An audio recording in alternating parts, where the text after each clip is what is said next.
Hello everybody, ఈరోజు మా అమ్మ వాళ్ళ ఇంట్లో సండే స్పెషల్ చూసేద్దామా. ఇది నెల్లూరు ఫేమస్ కుష్కా. మా అమ్మ సూపర్గా చేస్తుంది ఈ కుష్కా. నేను చేస్తే అసలు ఈ టేస్టే రాదు, అదేంటో ఏమో. మా అమ్మ చేస్తేనే ఈ టేస్ట్ వస్తుంది, సూపర్గా ఉంటుంది తెలుసా. ఇదేంటో తెలుసా మీకు? నాటుకోడి పులుసు. నాకు ఇష్టమని మా నాన్న నాటుకోడి తెప్పించాడు, మా ఆయనకు కూడా.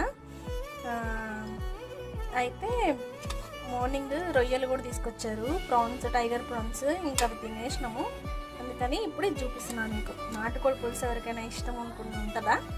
నాకైతే ఫేవరెట్ అబ్బా. ఇదేమో అమ్మ చేతి రసం. మాకు చిన్నప్పటి నుంచి కూడా ప్రతి సండే, యాక్చువల్గా వీక్లో ట్వైస్ ఉంటుంది non veg, twice or thrice. కానీ సండే మాత్రం పర్టికులర్గా రసం కూడా ఉంటుంది. రసం నాకు మా తమ్ముడికి అంటే అలవాటు అయిపోయింది అనమాట. ప్రతి సండే